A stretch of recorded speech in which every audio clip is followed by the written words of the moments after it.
Yo, what is up guys, Sour here, and today I'm going to be showing you guys the progress I've been making on the chunk system.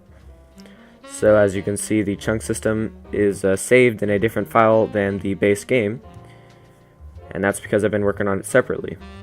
So let's go ahead and go into that. So here I am. Let's just kind of minimize this, minimize that. I'll just show you what I have so far. Okay, so here we are in the world. We have some statistics at the top left. If I go to the right, I can start generating chunks, and as you can see, you will actually get the same chunks if you go back into them.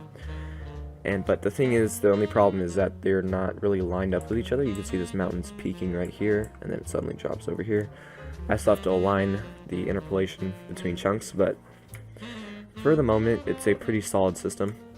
You will occasionally see some bugging out here, just like how this grass is kind of falling off that dirt. And it's really a really flexible system that I think will do Crevis a lot of good.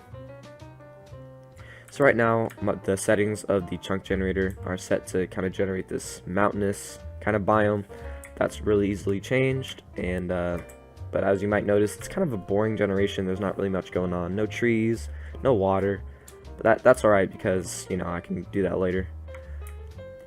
And yeah, all these chunks save to a folder, as you can see here, and they're all stored in these .grid files. And if I open them, if I open them, you can see just kind of a weird looking string, and it actually works pretty efficiently. And I'm still working on breaking and placing blocks within chunks. It's pretty easy, but I'm just working on having it be really flexible. So it's kind of buggy right now, see, kind of weird. That's alright. As you can see, it saves when you exit. And yeah, that's the premise of the chunk system. And as you can see, I'm loading all of these different chunks. See, if I go back to the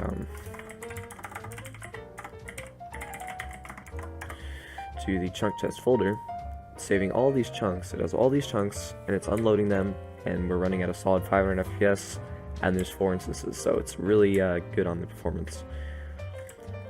And up here is just the sky, down here is just stone. I do have to, you know, add those things that make the terrain interesting, but it's pretty good right now. So go ahead and close this. I will show you the scripts.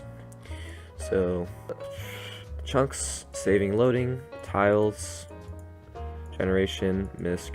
This is what I've been working on for the past, you know, week or so. That's why I haven't really been posting any dev blogs, because I didn't think, you know, finishing one of these scripts was worthy of an entire dev blog. But yeah, and they all working together to generate the chunk. So if you go into the chunk generation script here, that's chunk generation. Now let's go into the customization. Or let me just run you how the system works. So basically, it's managed through the player. I'm gonna change this later, but if it detects, you know, you've entered a new chunk, then it will load the. It will save the chunk you're in, unload it, then it'll load the next chunk or generate it, and that's where the generation is handled right here through the script chunk gen. So it has a few different arguments: point dist, deep, high, interpolation, dirt height, and the biome. Biome doesn't really do anything right now. The other values are just some other values. The interpolation is the interpolation method, like quadratic, you know, radical interpolation, things like that. And with these different settings, I can change, you know, how it looks. So if I could change this to 10 and 5, we could see how that turns out. But first, let me delete all of the loaded chunks, or all of the stored chunks. And as you can see, it's more kind of flat and calm than the other mountains that we were generating. And it's a really flexible system. I can generate, you know, pretty much any biome I want. Now, the way the chunk system works is it generates a few points. If I go down here, alright, it generates a few points like this, and then with different interpolation methods, it connects those points either with lines or a quadratic yarn, or a parabola, I mean, and then it fills it in just like this, and then eventually it fills in the stone, puts in the sky, you know, all that.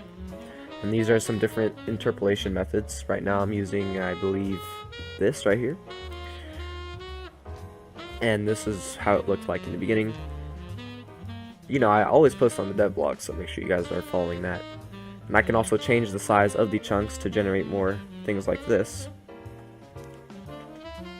Here was a early GIF. I actually made that 2 days ago. So yeah, I change it to 5.5. There's just a lot of things you can do with the chunk system. Just a lot of different variables. And that's absolutely flat, because if you have it of the same value, then it's flat. So when it says 1 right here, that's the amount of space between each point.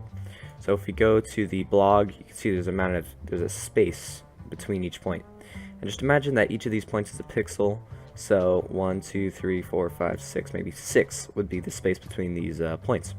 And if we put 1 here, then that means more points will be generated.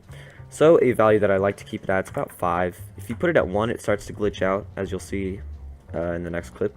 But if I put it at 5, it generates pretty smooth terrain. Just delete these chunks here, and then you can start to see kind of smooth terrain, because you know, 1 point was generated here, 1, 2, 3, 4, 5. 1 point was generated here, and then, you know, 1, 2, 3, 4, 5, 1, 2, 3, 4, 5, and it keeps going, and it generates pretty smooth terrain. But if you, the less space you put between each point, the more rugged the terrain looks, and the more points that are generated. So if I put 2, oops, and then let's go ahead and delete our stored chunks, and then we run the game, and you can see that it obviously, you know, looks way more rugged than it used to, and it's trying to generate parabolas to follow those points. So yeah. Alright guys, so that was basically it for today.